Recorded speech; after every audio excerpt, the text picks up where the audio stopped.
নমস্কাৰ এই মুহূৰ্তত আহি পৰিছে ৰাতিপুৱাৰ কেইবাটাও গুৰুত্বপূৰ্ণ খবৰ। আজি হৈছে 2 জুলাই। দেশৰ কোটি কোটি কৃষকৰ বাবে আহি গ'ল ভাল খবৰ। PM কিষাণৰ 20 নম্বৰ কিস্তিৰ টকাটি চেক কৰক আপোনাৰ বেংক একাউণ্ট। আপোনাৰ একাউণ্টত আপুনি 20 নম্বৰ কিস্তিৰ ধনৰাশি পাব নে নাই, কেন্দ্ৰীয় চৰকাৰৰ ফালৰ পৰা গুৰুত্বপূৰ্ণ আপডেট প্ৰকাশ কৰিছে। লগতে নতুনকৈ জাননী প্ৰকাশ কৰিলে কোনে কোনে টকা লাভ কৰিব। লগতে লাখ লাখ অৰুণোদয় হিতাধিকাৰীৰ বাবে এটা ভাল খবৰ। আজি অৰুণোদয় হিতাধিকাৰীৰ বাবে চৰকাৰৰ ফালৰ পৰা গুৰুত্বপূৰ্ণ সিদ্ধান্ত গ্ৰহণ কৰা হৈছে। যদি আপোনাৰ ৰেচন কাৰ্ড আছে আপুনি প্ৰতি মাহতে লাভ কৰিব 1000 কৈ টকা। লগতে আপোনাৰ কৰিব লাগিব আবেদন। যিসকল ব্যক্তিৰ ৰেচন কাৰ্ড আছে লগতে পাব কেইবাটাও নতুন সুবিধা, 5টাকৈ সুবিধা প্ৰদান কৰিব জনসাধাৰণক। লগতে কেইবাটাও ৰাজনৈতিক খবৰৰ লগতে অৰাজনৈতিক খবৰ যুগুত কৰা হৈছে আজিৰ দিনটোত। গোটেই অসম তথা ভাৰতৰ বিভিন্ন প্ৰান্তৰ পৰা যুগুত হৈছে কেইবাটাও ডাঙৰ খবৰ। এনেবোৰ খবৰ পাই থাকিবলৈ চেনেলটি ছাবস্ক্ৰাইব কৰি ভিডিঅ'ৰ দুটা লাইক কৰিবলৈ নাপাহৰিব। আজিৰ আমাৰ প্ৰথম গুৰুত্বপূৰ্ণ খবৰ হৈছে অসমবাসীৰ বাবে এটা ডাঙৰ খবৰ। PM কিষাণৰ প্ৰতিজন হিতাধিকাৰীৰ বাবে গুৰুত্বপূৰ্ণ আপডেট আহি পৰিছে।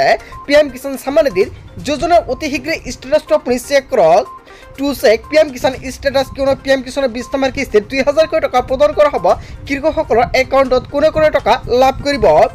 Visit the official website pmkishan.gov.in। অতি শীঘ্ৰে আপোনাৰ গুগল বা ক্ৰম ব্ৰাউজাৰৰ পৰা আপুনি এতিয়া আপুনি চাৰ্চ কৰক pmkishan.gov.in।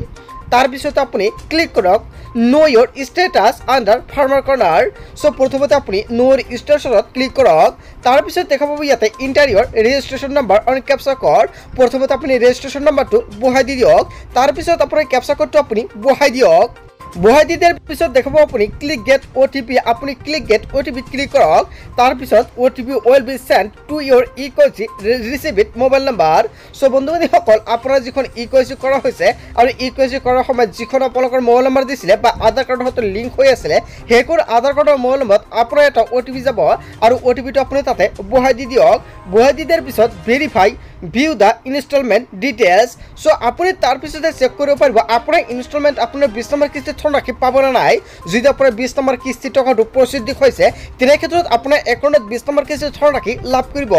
2 দিনৰ ভিতৰতে দেশৰ কোটি কোটি কৃষকৰ একাউণ্টত চৰকাৰে প্ৰদান কৰিব 2ৰ পৰা 4000 কৈ টকা। দেশৰ কোটি কোটি কৃষকৰ একাউণ্টত 5 জুলাইত প্ৰদান কৰা হ'ব 20 নম্বৰ কিস্তিৰ ধনৰাশি। কেন্দ্ৰীয় চৰকাৰৰ ফালৰ পৰা গুৰুত্বপূৰ্ণ আপডেট প্ৰকাশ কৰিছে। আৰু 5 জুলাইত দেশৰ কোটি কোটি কৃষকৰ একাউণ্টত সোমাব পাৰে PM কিষাণৰ 20 নম্বৰ কিস্তিৰ ধনৰাশি। কিছুমানৰ একাউণ্টত চৰকাৰৰ ফালৰ পৰা 2000 কৈ টকা প্ৰদান কৰা হ'ব আৰু কিছুমানৰ একাউণ্টত চৰকাৰে প্ৰদান কৰিব 4000 কৈ টকা। আপুনি কিমান টকা লাভ কৰিব অতি শীঘ্ৰে আপুনি চেক কৰক আপোনাৰ ষ্টেটাছ। আপুনি তাতে সম্পূৰ্ণকৈ দেখা পাব আপোনাৰ ইনষ্টলমেণ্ট ডিটেইলছ, আপোনাৰ কিমানটা ইনষ্টলমেণ্ট খোল খাইছে। যদি 2টা ইনষ্টলমেণ্ট খোল খাইছে আপুনি 2টা ইনষ্টলমেণ্ট লাভ কৰিব, আৰু যদি এটা খোল খাইছে তেনে ক্ষেত্ৰত এটা ইনষ্টলমেণ্ট লাভ কৰিব। অতি শীঘ্ৰে চেক কৰক। কেন্দ্ৰীয় চৰকাৰৰ ফালৰ পৰা গুৰুত্বপূৰ্ণ আপডেট প্ৰকাশ কৰা হৈছে। তাৰপিছত অসমবাসী ৰাজুত আমাৰ পৰৱৰ্তী খুবেই গুৰুত্বপূৰ্ণ খবৰ, লগতে ডাঙৰ খবৰ। 1 জুলাইতে সাজু কৰক আপোনাৰ সকলো নথি পত্ৰ। হয় বন্ধু বান্ধৱীসকল, লাখ লাখ মহিলাৰ বাবে আহি গৈছে ভাল খবৰ। প্ৰতিগৰাকী মহিলা একাউণ্টত প্ৰত্যেক মাহতে চৰকাৰে প্ৰদান কৰিব টকা। আৰু 1 জুলাইতে সাজু কৰক আপোনাৰ যাৱতীয় নথি পত্ৰ। কি কি নথি পত্ৰৰ প্ৰয়োজন হ'ব আৰু এইসমূহ নথি পত্ৰ হ'লে আপুনি কৰিব পাৰিব আবেদন। জুলাই মাহতে পঞ্চায়তে অনুষ্ঠিত হ'ব গাঁও সভা। আপোনাৰ পঞ্চায়তৰ গাঁও সভাৰ দিনটোৰ পূৰ্বে আপুনি সাজু কৰি ৰাখক আপোনাৰ যাৱতীয় নথি পত্ৰ। গাঁও সভালৈ গৈ আপুনি আবেদন কৰিব লাগিব অৰুণোদয় আঁচনিৰ বাবে। যিসকল ব্যক্তিৰ নাম কৰ্তন কৰা হৈছে সেইসকল ব্যক্তিৰ বাবে এটা ভাল খবৰ। অন্যথা হিতাধিকাৰীৰ তালিকাৰ পৰা বাদ পৰিব পাৰে আপোনাৰ নাম। যদি আপুনি অৰুণোদয় আঁচনিৰ টকা পাই আছে তথাপিও আপোনাৰ গাঁও সভাত উপস্থিত থাকিব লাগিব আৰু আপোনাৰ সঠিকভাৱে নথি পত্ৰ জমা দিব লাগিব। অৰুণোদয় আঁচনিৰ সুবিধা এই পৰ্যন্ত নোপোৱাসকলেও কৰিব পাৰিব আবেদন। যদি আপুনি নতুনকৈ আবেদন কৰিব বিচাৰিছে তেনে ক্ষেত্ৰতো কৰিব পাৰিব। অৰুণোদয়ৰ ধন পোৱা বা নোপোৱাসকলে আবেদন কৰাটো বাধ্যতামূলক। ছেপ্টেম্বৰৰ পৰা ৰাজ্যৰ 40 লাখ মহিলাই পাব অৰুণোদয় আঁচনিৰ সুবিধা। যদি আপুনি এতিয়া আবেদন কৰে তেনে ক্ষেত্ৰত ছেপ্টেম্বৰ মাহৰ পৰা আপোনাৰ একাউণ্টত সোমাবলৈ আৰম্ভ হৈ যাব ধনৰাশি। 1 জুলাইতে সাজু কৰক আপোনাৰ যাৱতীয় নথি পত্ৰ। হয় বন্ধু বান্ধৱীসকল, 1 জুলাইতে লাখ লাখ মহিলাৰ বাবে ভাল খবৰ দিছে অসমৰ মুখ্যমন্ত্ৰী ডক্টৰ হিমন্ত বিশ্ব শৰ্মা চৰকাৰে। যদি আপুনি ভাবিছে নতুনকৈ আবেদন কৰিব অতি শীঘ্ৰে সাজু কৰক কেইবিধমান নথি আৰু কি কি নথি পত্ৰ লাগিব নিশ্চয় নেক্সট ভিডিঅ'ত জনাই দিম।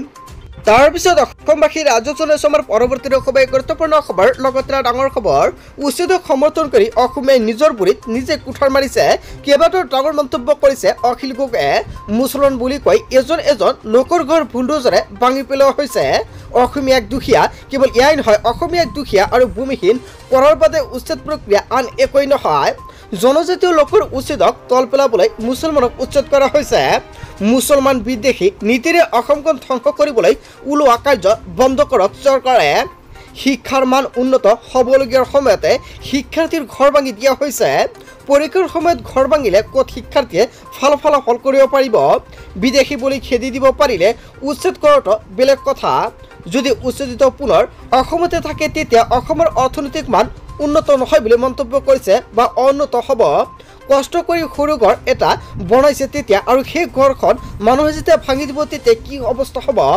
সাম্প্ৰদায়িক উত্তেজনা বৃদ্ধি কৰি চলোৱা উচ্ছেদ কাৰ্য বন্ধ হ'ব লাগে চৰকাৰৰ উচ্ছেদ অভিযানক লৈ গৰ্জি উঠিছে বিধায়ক অখিল গগৈ সকলো উচ্ছেদ অভিযান বন্ধ কৰিবলৈ মুখ্যমন্ত্ৰী সকিয়নি অখিল গগৈৰ উচ্ছেদক সমৰ্থন কৰি অসমীয়াই নিজৰ ভৰিত নিজে কুঠাৰ মাৰিছে বুলি মন্তব্য কৰিছে হয় বন্ধু বান্ধৱীসকল অখিল গগৈ যিকেইটা মন্তব্য কৰিছে আপুনি কি ক'ব যদি আপোনাৰ কিবা মন্তব্য কৰিব লগা থাকে আপোনালোকৰ মন্তব্যটো নিশ্চয় কমেণ্ট কৰি জনাই দিব তাৰপিছত অসমবাসী ৰাজক জনাইছো আমাৰ পৰৱৰ্তী খুবেই গুৰুত্বপূৰ্ণ খবৰ লগতে ডাঙৰ খবৰ নিষিদ্ধ মাংসৰ বিৰুদ্ধে ৰাজ্যত সৰ্ববৃহৎ একশ্যন একেদিনাই ৰাজ্যত 84জন একেদিনে ৰাজ্যত 84খন হোটেলত অভিযান আৰক্ষীৰ 85জনক গ্ৰেপ্তাৰ কৰা হৈছে এই পৰ্যন্ত নিষিদ্ধ মাংসৰ বেহা চলাই যোৱা কোনো লোক হাৰি যাব নোৱাৰিব চৰকাৰৰ নিৰ্দেশৰ পাছতে আৰক্ষীয়ে জোৰদাৰভাৱে অভিযান প্ৰক্ৰিয়া আৰম্ভ কৰিছে চৰকাৰী নীতি নিয়মক উলংঘ কৰি এইখনকৈ চলাই গৈছিল নিষিদ্ধ মাংসৰ বেহা কোকৰাঝাৰ নগাঁও চিৰাং কোনকেইটা জিলাবাসী সাৱধান হ'ব লাগিব অতি শীঘ্ৰে জানি লওক আৰু সকলোৱে সাৱধান হওক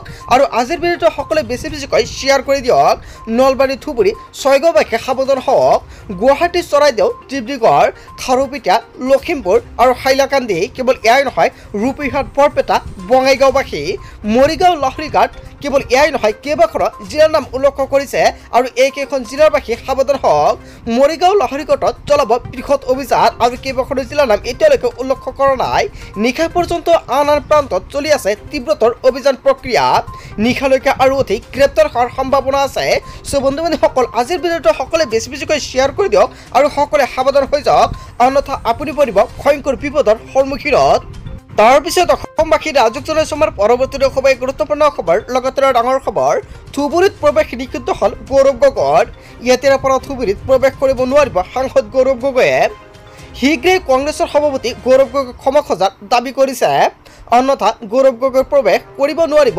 ধুবুৰীত গোলাঘাটত মুখ্যমন্ত্ৰীৰ বাহনত বটল দলিয়াক লৈ ধুবুৰীত বিজেপিৰ প্ৰতিবাদ ধুবুৰী জিলা বিজেপিৰ যুৱ মৰ্চাৰ উদ্যোগৰ পাঁচমূৰত প্ৰতিবাদী কাৰ্যসূচী আৰম্ভ কৰা হৈছে হয় বন্ধু বান্ধৱীসকল এটা ডাঙৰ খবৰ আহি পৰিছে ইয়াৰ বিষয়ত জনতাই কি ক'ব আপোনালোকে সকলোৱে জানে মন্ত্ৰী ৰঞ্জিত কুমাৰ দাসে ডাঙৰ মন্তব্য কৰিছে আৰু ধুবুৰীত গৌৰৱ গগৈক নিষিদ্ধ কৰিছে যাতে গৌৰৱ গগৈ সোমাব নোৱাৰে গৌৰৱ গগৈৰ ক্ষমা খুজিব লাগে ইয়াৰ বিষয়ত যদি জনতাৰ কিবা মন্তব্য কৰিব লগা থাকে আপোনালোকৰ মন্তব্যটো নিশ্চয় কমেণ্ট কৰি জনাই দিব তাৰপিছত অসমবাসী ৰাজক জনাইছো আমাৰ পৰৱৰ্তী খুবেই গুৰুত্বপূৰ্ণ খবৰ লগতে ডাঙৰ খবৰ সাৱধান হওক ৰাজ্যবাসী ভয়ংকৰ ৰূপত আহি আছে বৰষুণ 4 দিনলৈকে ৰাজ্যজুৰি বৰষুণৰ এলাৰ্ট জাৰি কৰা হৈছে ঘণ্টাত 80 কিলোমিটাৰ বেগত আহিব পাৰে ধুমুহা উৎকট গৰমৰ মাজতে ৰাজ্যত আহি গ'ল প্ৰচণ্ড ধুমুহা আৰু বৰষুণ তিনিচুকীয়া ডিব্ৰুগড় ধেমাজি লখিমপুৰ মাজুলী চৰাইদেউ বিশ্বনাথ কাৰ্বি আংলঙত নগদ জাৰি কৰা হৈছে এলাৰ্ট শ্ৰীভূমি গোৱালপাৰা মৰিগাঁও হাইলাকান্দিত জাৰি কৰা হৈছে ইয়েলো এলাৰ্ট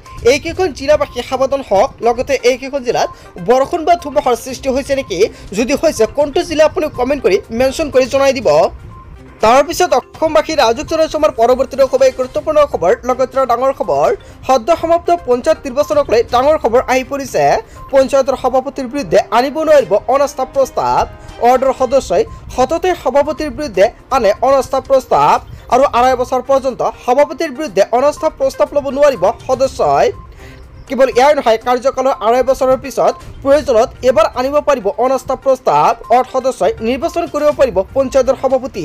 পূৰ্বতে 8 সদস্যই অনাস্থা প্ৰস্তাৱৰ জৰিয়তে কৰিব পাৰিছিল সভাপতিৰ ভঙাপতা, আৰু এইবাৰৰ পৰা এই প্ৰক্ৰিয়া বাৰম্বাৰ কৰিব নোৱাৰিব 8 সদস্যই। সুস্থিৰ বাবে পঞ্চায়ত পৰিচালনা কৰিবৰ বাবে এই সিদ্ধান্ত গ্ৰহণ কৰা হৈছে। কেবিনেট বৈঠকৰ অন্তত এটা ডাঙৰ ঘোষণা কৰিছে বিভাগীয় মন্ত্ৰী ৰঞ্জিত কুমাৰ দাসে। হয় বন্ধু-বান্ধৱীসকল, ৰঞ্জিত কুমাৰ দাসে কেইবাটাও গুৰুত্বপূৰ্ণ মন্তব্য কৰিছে। ইয়াৰ বিষয়ত আপুনি কি ক'ব? বন্ধু-বান্ধৱীসকল, গোটেই অসম তথা ভাৰতৰ বিভিন্ন প্ৰান্তৰ পৰা যুগুত হৈছে কেইবাটাও ডাঙৰ খবৰ। এনেবোৰ খবৰ নিতৌ পাই থাকিবলৈ চেনেলটি ছাবস্ক্ৰাইব কৰি ভিডিঅ'টো এটা লাইক কৰিবলৈ নাপাহৰিব। শতাংশ ফৰ ৱাচিং ফুল ভিডিঅ'।